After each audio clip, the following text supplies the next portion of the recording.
Here we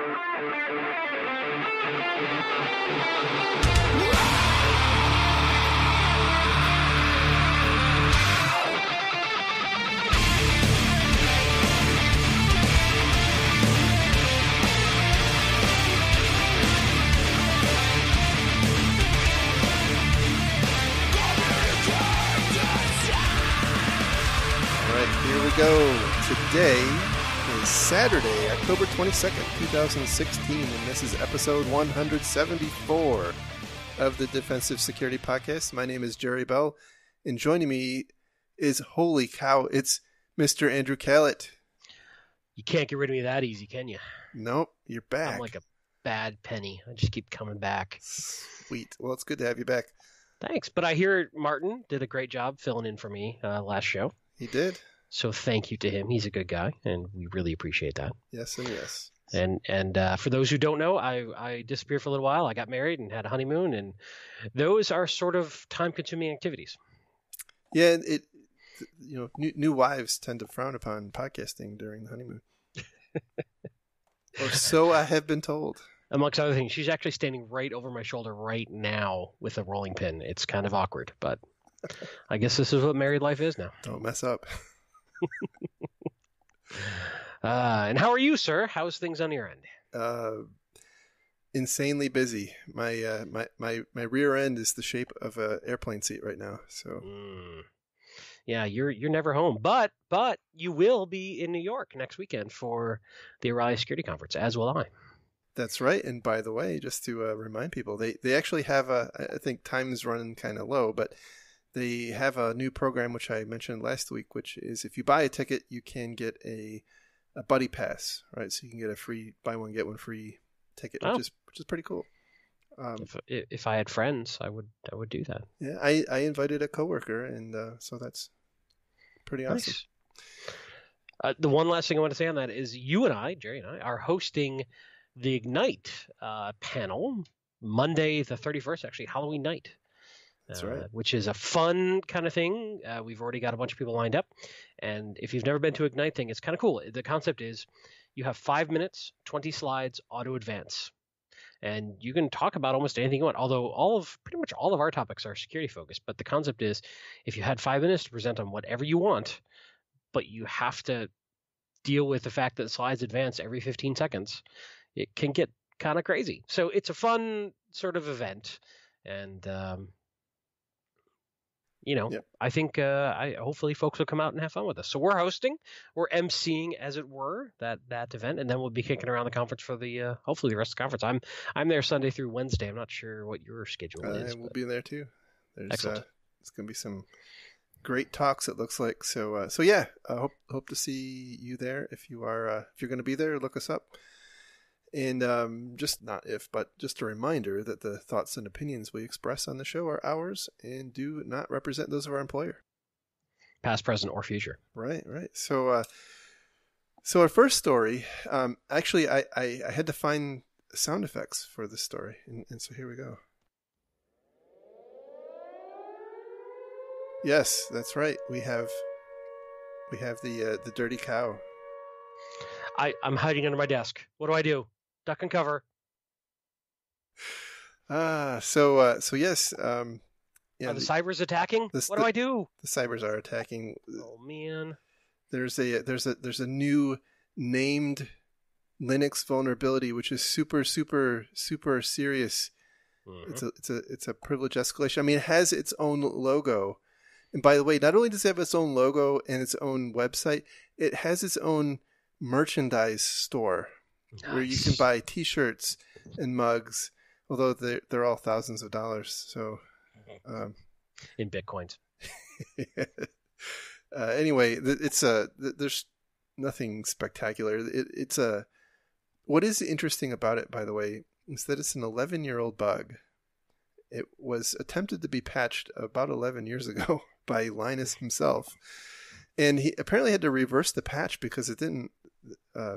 The patch broke Linux on S390s, the IBM mainframe. And did he scream at himself incoherently on the email lists that he usually does when somebody breaks something with a patch? No, he just He did point out he actually, it was interesting because he copied his old, the original email from 2005 where he discussed the fix. So it's been known about. The problem is, as far as I can tell, it's only been really recently that this has become a likely attack mechanism, because it requires a race condition, and so it requires relatively fast hardware to get the race condition into a spot where you can actually overwrite files, and so Right. the whole deal is that you can use this exploit to overwrite files that are owned by root, right? So you can take something that's owned by root and put your own code in there, so the next time it gets run, it does whatever you want it to do. So it's it's certainly not a good thing. It's not earth ending. No, it's not. It's not remotely exploitable, which in theory, at this point in the first round, where I see these being useful is usually in a string attack, where a chain attack, where somebody finds, hey, one particular low level attack gets you at least some sort of access, but it's a user level access, or now you can go to root, or an insider could leverage this sort of thing, or someone moving laterally in the organization can use this sort of thing. So it's weird, because we have this concept of, well, can it be remotely exploitable? With today's attack chains and your favorite term, the kill chain, I don't know that is a great criteria to base your decision on, because we now usually start some sort of attack with a stolen or obtained credential with some sort of valid account to begin with. Yeah, I think it's certainly less severe than something that's remotely exploitable, but I definitely think that it's more urgent than a lot of people give local prevest bugs credit for. So, and it's incredibly pervasive, right? I mean, this is in pretty many kernels. Pretty much every kernel that's in common use today. And the challenge is, at least as I've seen, is getting folks to patch a kernel. Usually get some sysadmins to look at you a little sideways if they're not, they don't know the criticality, or this is a pretty big deal for them to take down a Linux box and reboot for a lot of very high uptime environments. Yeah, and I got to thinking that this could be a real big problem for all of the routers and whatnot that are based off of Linux. But then I got to remembering, you log in as root anyway, right? So there's really no requirement. All those are already controlled by Chinese botnets anyway, so I'm sure they'll be patching it as part of their due diligence in running the botnets. It'll be fine. That's true. I've often wondered, do those, when you go to hire, a outsourced, crime as a service type thing, like, do you have a vendor management program where you do you send them like a big spreadsheet and they have to fill out the I think so. With the the right to do on-site audits. Right. They have to get like a SSA 16 or probably. There's probably like a Better Business Bureau accreditation for crimeware. Interesting. If not, we should start that. Seems like ripe for a possibility. A+++ botnet would flood again. Yelp for cybercrime. And Angie's List competitor for So anyway, Patrick Crap. I just looked, and there's apparently still not a lot of the current. Like, I think Red Hat and CentOS don't have patches yet. So yeah, the fun is yet ahead of us. Mm-hmm. So moving on to our next story, and this one comes from Softpedia.com, and the title is "Hackers Steal Research and User Data from Japanese Nuclear Research Lab." So the deal here is that there's a university in Japan called Toyama University of Toyama's Hydrogen Isotope Research Center. Easy for you to say. Yeah, seriously. Apparently, professionals would practice that sort of thing before the show. I did, and it still went badly.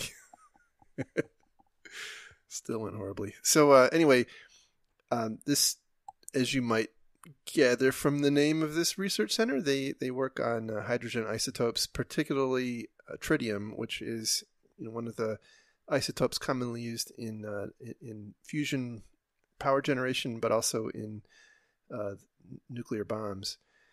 and they had I think somewhere in the neighborhood of 50 or 60,000 documents stolen, 59,000 documents stolen.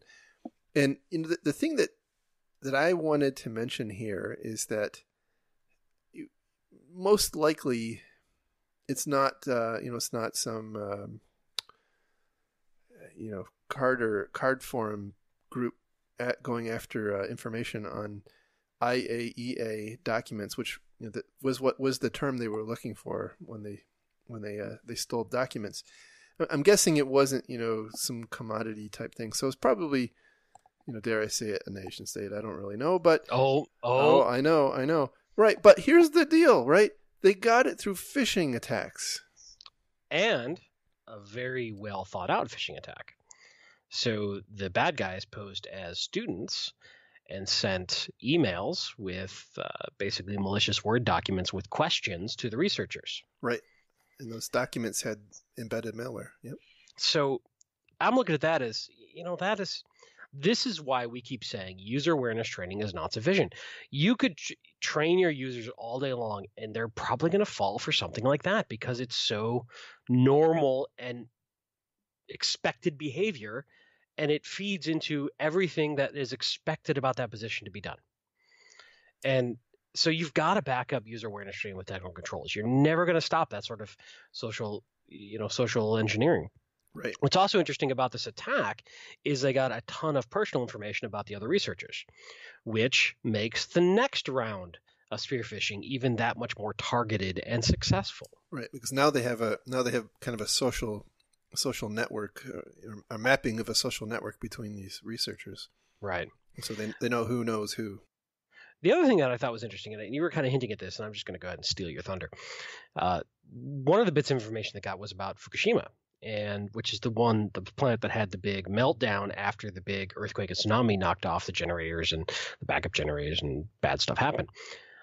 I wonder if there's a possibility that this might be some sort of politically motivated WikiLeaks type attack to dig up dirt about Fukushima, because there's plenty of conspiracy theory and weirdness going on around that whole situation. So I wonder if that might have motivated it. Certainly possible. I mean, I think WikiLeaks is becoming, kind of a political tool these days. Yeah, and I'm not saying WikiLeaks is behind it, but I'm saying something like that concept. Yeah, agreed. Yeah, agreed.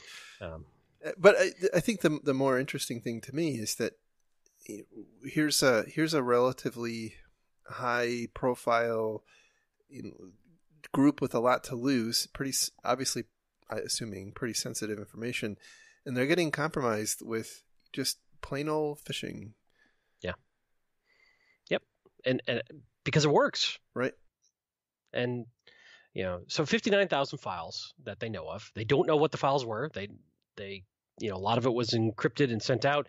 It seems to me like they probably had some sort of network monitoring that caught the exfiltration after the fact when they went back and figured it out, but not anything that told them what was being stolen. But I gotta wonder, man, what kind of freaky Japanese tentacle porn files do you think they captured? I was waiting for that. Oh boy. So anyway, I guess you laugh, but I did. Come on, man. The point. I think the point is that phishing is still. I think phishing is a tool of choice, kind of up and down the maturity curve for attackers. Yeah, I agree. It's super easy to perpetrate. It's super effective. And we're just, as an industry, we're not really doing a great job of defending against it. So moving on to our next story, which comes from databreaches.net, and the title is Rainbow Children's Clinic notifies 33,368 patients of a ransomware attack. Now, there's nothing particularly incredible about this. There apparently was a ransomware attack against this clinic, and I guess they mentioned that there's some data that's unrecoverable. What was most interesting to me is that the clinic notified the Department of Health and Human Services here in the U.S., which is a requirement for breaches of personal health records. And then also they are notifying each of the individual people and offering identity theft resolution services for a ransomware attack.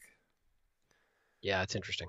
Now, the only thing that I can say, and it's a little unclear, it's just very briefly mentioned at the very beginning of the article on August 3rd, 2016, and this is a quote: Rainbow Children's Clinic was the victim of a hacker who accessed its computer system and then launched a ransomware attack that began encrypting data stored on the clinic's servers. So the only thing I could think of is possibly there's an assumption that because they don't know for certain that the hacker didn't copy the data off, that that they feel they have to disclose. But otherwise, it's the concept of having to disclose to regulators that you got hit with ransomware is a little odd. Yeah, I concur. It's interesting too because they keep in mind this is a quote coming from their website, so there's a lot of spin on this. But the way they mention it could be just something lost in translation. But continuing from the quote you said, Rainbow Children's Clinic retained an independent computer forensic expert to assist, and through the investigation, the clinic discovered that some patient records have been irretrievably deleted. I wonder if they mean by that because they were encrypted, they couldn't retrieve them. But to say they were irretrievably deleted is kind of odd. Yeah, I took that to mean they were encrypted and they didn't want to pay the ransom. Now the other fun part is, this is where we get some spin. Rainbow Children's Clinic takes the security of our patients' information very seriously. Now they do. Of course you do. Yeah, now they do. And have taken steps to prevent a similar event from occurring in the future, including strengthening security measures, ensuring that its networks and systems are now secure. And by that, they mean not allowing Facebook from the computer that controls the health records. Yes. Yeah, it's interesting. I want to know why they only help rainbow children. That seems very limiting and somewhat racist. Ooh, I don't know. I'm not just saying. I'm not going to go there. I'm not going there. So see what getting married does to me? Just off the hook. Nice. So So now our I guess our last story for this evening. Actually, I've got to pull it out again. Here, there we go. Okay, it's a little shorter this time. This comes from Brian Krebs' blog. Hopefully, everybody, well, maybe not everybody knows, but we had a existential event happen on the internet here in the U.S. yesterday, and basically there was an attack, a major DDoS attack. I really don't know how large the attack was, but on a company called Dyn or Dyn or I don't know. I've always pronounced it Dyn as in Dyn DNS, but I'm not sure that's accurate. See, they could call it Cyberdyne, and you know what that would be, right? Oh man. Yep. Maybe after this, they're going to rename themselves Cyberdyne, and they're going to come up with maybe some artificial intelligence to help them, avoid such things in the future. And they could, I don't know, maybe call it like Sky something, right? Are you done? No. Okay. Anyway, so Dyn is a major DNS provider, outsourced DNS provider, used by a lot of companies such as Twitter, Amazon, Tumblr, Reddit, Spotify, and Netflix. And in the ensuing DDoS, a lot of these sites actually became unavailable because most of them use CDN, and CDN requires typically a really low time to live on your DNS records. And so once the Dyn DNS service became unavailable, those records quickly expired. And even though the back-end web servers of all these organizations were apparently up and running and not having any problems, nobody could get to them because DNS was hosed. Yeah, and this is interesting. So for a long time, advice for dealing with DDoS against your hosts was to have a short TTL on your records, on your DNS records, so you could easily swing them to another IP address. Here, that kind of backfired on us. Yep. And ultimately, because we said, okay, we want the flexibility to change an IP address and have that age out very quickly. Because for those who may not be familiar with DNS, what happens is when you get a record of a resolution, it basically comes with you can cache this information for X amount of time before you have to go look it up again. And that's configurable. You can, I don't even know what the bounds are on it, but it could be 1 minute to 1 day. It could be a week. It could be a month. I think it goes out pretty far as a cached time frame. So, but what happens is once that cache expires, if you can't do a lookup again, in general, most DNS servers don't remember or honor that cache once it's expired. They don't say, well, if I can't get it, I'm going to go back and keep this. They just lose their minds. But if you had a longer time, it would keep it. So that was great if your DNS server was down. The downside to all that is if my website is being attacked and it's, on an IP address and I need to swing it to another IP address, if I have a long cache time on my DNS record, I have to wait for all that time to expire and all of my clients or people out in the world to then pick it up again and figure out the new IP address. So we kind of shot ourselves in the foot on one way that we defend against a DDoS with a different way we defend against a DDoS based on CDN. Yeah, the other thing that strikes me too is that we, and this is happening at multiple levels, right? We are outsourcing more and more of this of our IT and internet infrastructure to centralized companies, and so in this particular case, one particular organization. An attack on that organization yielded a number of really significant companies being brought down. Yep. And so it kind of goes against the fundamental design principles of the internet itself to consolidate all this stuff into, so for instance, if Twitter and Amazon and Tumblr, they were all running their own DNS servers, this wouldn't have been a possible type of attack. But at the same time, there's probably some significant benefits they get from doing that outsourcing. Well, the whole point of giving it to something like Dyn was to not have this sort of problem in theory happen. And it's interesting because a lot of people, Twitter's been very, very active around this, as you might imagine.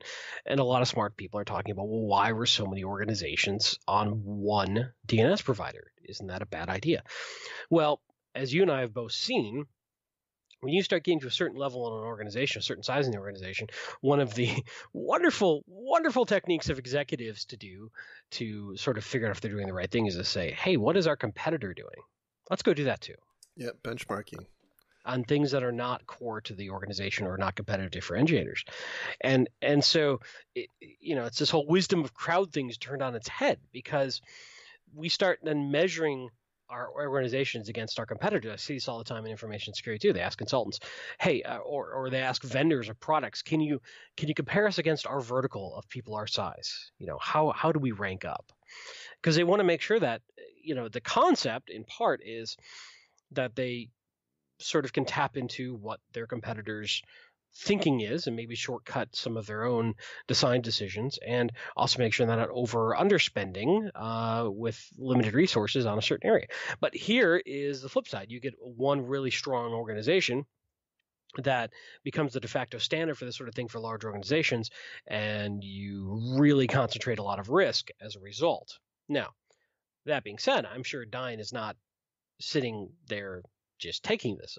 They will get stronger as a result of this attack and make it less likely for it to happen in the future. But this is an arms race, and it will probably keep going back and forth. Now, I know there's a lot more to this story. I just kind of wanted to ramble along on that for a minute, but I'll give it back to you. Sure. So, so what's interesting is that the source of the attack appears to be the same botnet or the same botnet tooling that was used to attack Krebs site, I guess about a month ago, with the at the time record 620 gigabit DDoS attack. And what's happened since then is the tooling that was used to attack Krebs' site at the time, a package called Mirai, I guess is how you say it, was the source code for that was made public. And so now basically anybody can conceivably use it. Its function is to kind of scan the internet looking for a certain set of vulnerable devices, typically webcams. So not the kind of webcam that's on top of your PC, but think the embedded internet IP cameras, and then also DVRs. And again, not the TiVo kind of DVR, but the kind of DVR that monitors your security cameras.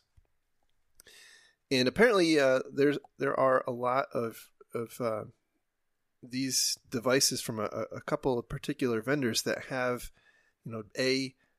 listening on Telnet, and B, hard-coded or default credentials that are often not changed by the user, or the user can't change them, and then C, they're exposed to the internet.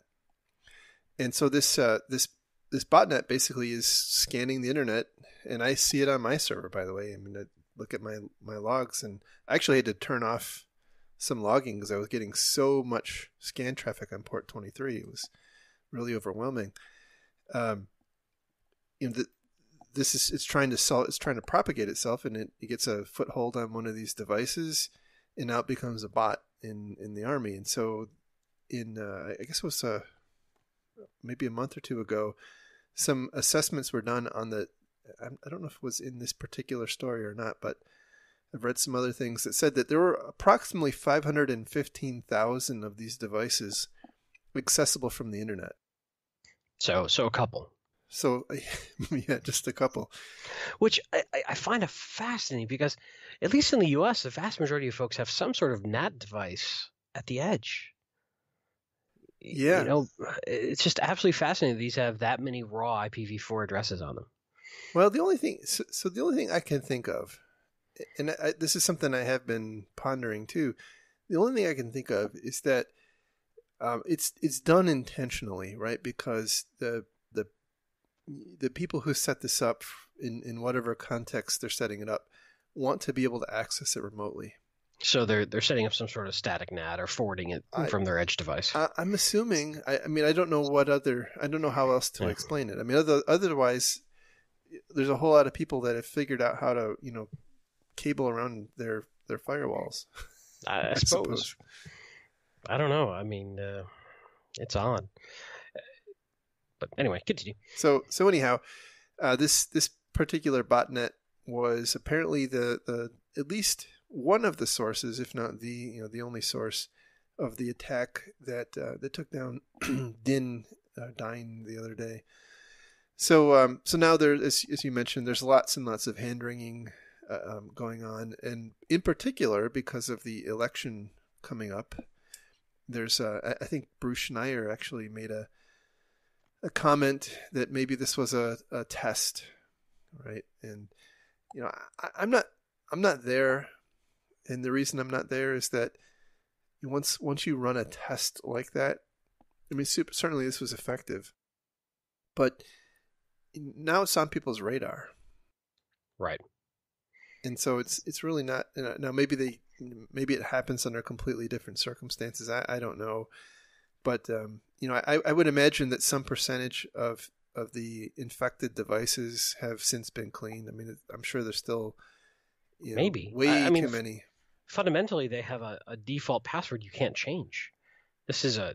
When you get into the type of devices we're talking about, there's a fundamental flaw here, which is that they're put out with a default password that cannot be changed in the field. No, I agree, but I'm assuming that there are some percentage, and it may be a low percentage. Maybe I'm being overly naive here, where the ISPs were contacted and, you're violating the terms of service.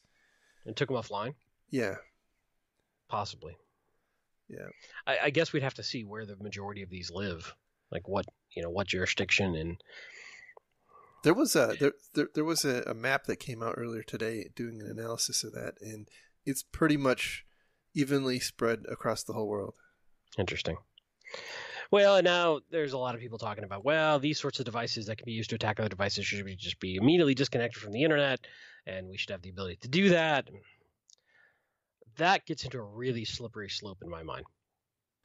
Yeah, this is a fairly egregious. Yeah, I mean, this is an incredibly egregious example of a device that clearly the security considerations for this device and its design and development were minimal to non-existent.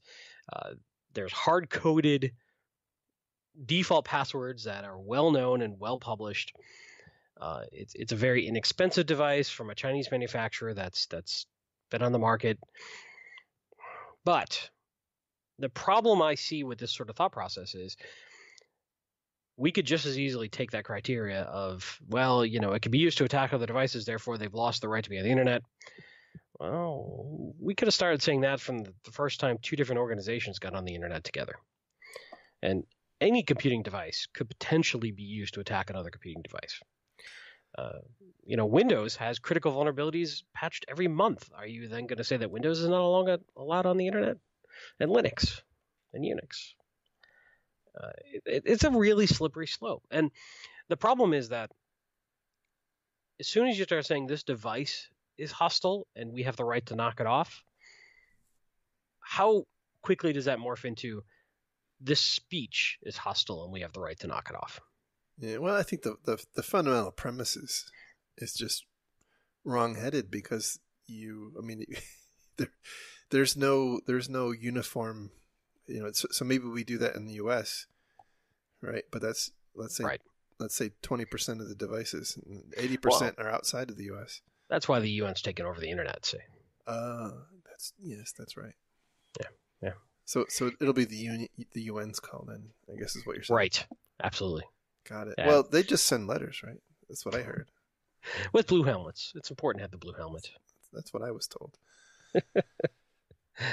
But this is a tough one. And, this actually feels like a debate we've actually had over the last 20 years of, not necessarily as a distributed denial service attack like this, but when less technical folks started getting on the internet, there was a lot of hand-wringing over these folks don't know how to secure their servers and run their servers. So when bad guys take over their servers, they shouldn't be allowed to keep them on the internet. Right.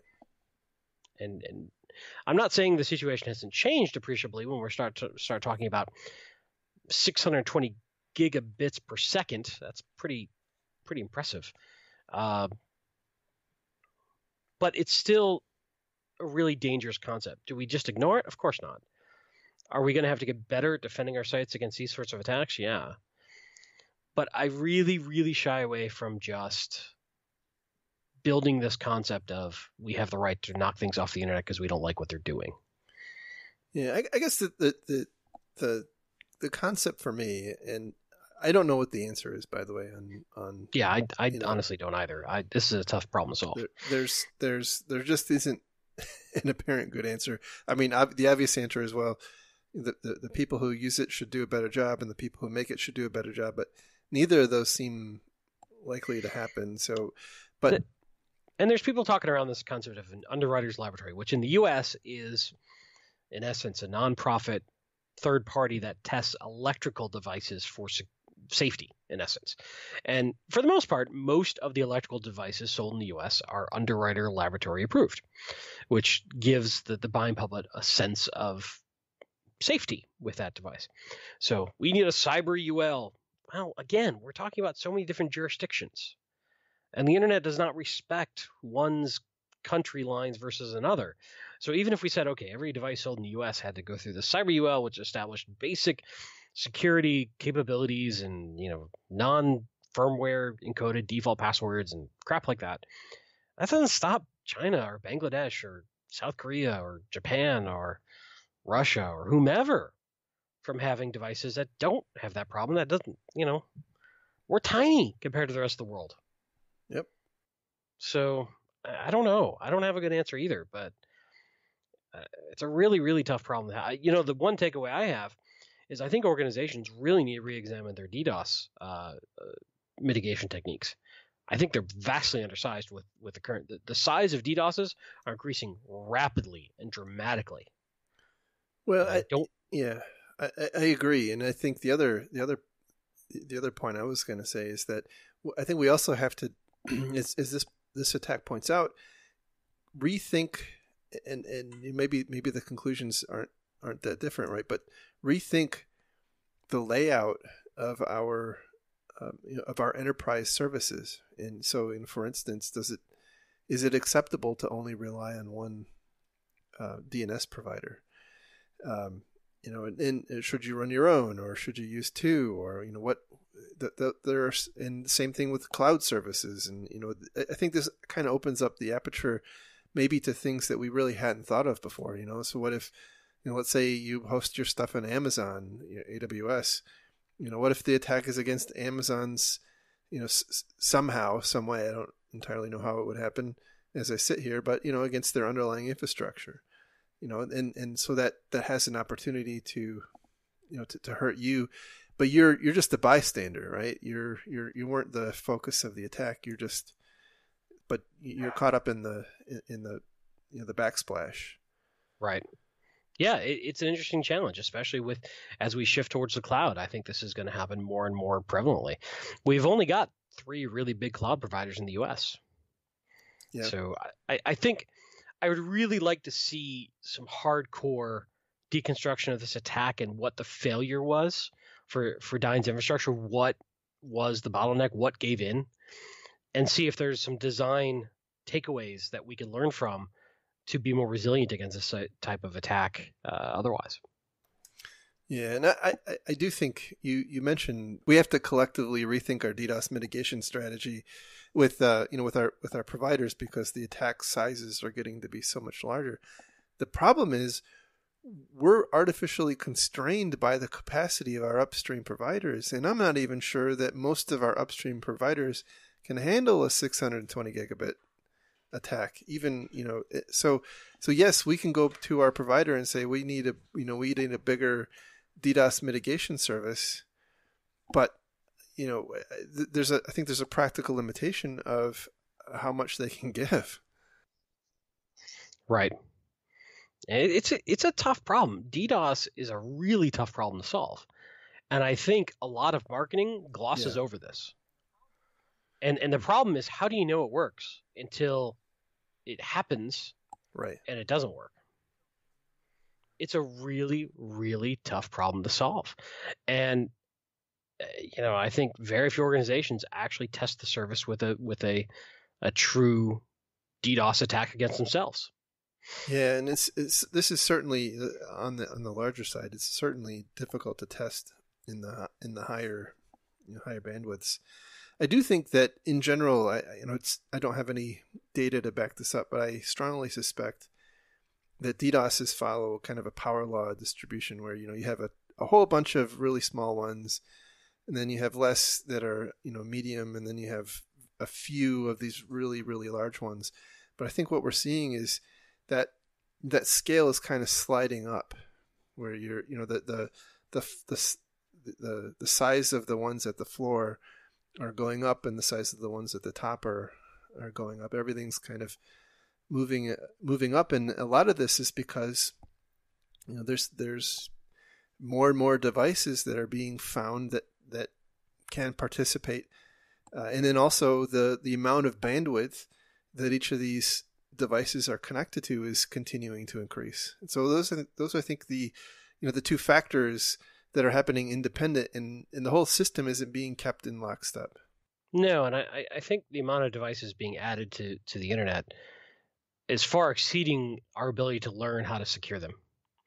I think there's far more insecure devices being added, and we are not collectively as internet, citizens getting better at this. We're getting worse. That's why we need the Cyber County Internet Inspector. Like the building inspector. Yeah. Right. And he also inspects passwords for strength. The county password inspector. Absolutely, they could do the same thing. Yeah, he's got a lot of inspecting to do. That's right. So anyhow, I need to go and pack for the next leg of my trip. So thanks again, everybody, for listening. And Andy's playing with his new cat. So that sounds wrong. Yeah. It's Caesar? No, not Caesar's the other one. What's that's Fiona. She's my 1-year-old Tortie girl. She just Fiona's came beautiful. To visit. Tortie cats are just awesome. She's now climbing up the cat tree in my office. So anyhow, thank you very much for listening. Thanks to everybody who has donated to our Patreon campaign. If you want to find links to the stories we talked about tonight, you can go to our website at www.defensivesecurity.org and look at the show notes, and you'll find those links. You can follow the show on Twitter at DefensiveSec. You can follow Mr. Kell on Twitter at Lurg.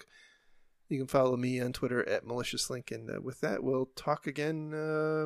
We'll probably record something while we're out at New York. And then yeah, hopefully. We have time. Yeah. But I think both of our lives should calm down a little bit after this this month. Yes, we will get back on a schedule. So thanks for your patience, and we'll talk again soon. Bye-bye. Thanks, everybody. Bye.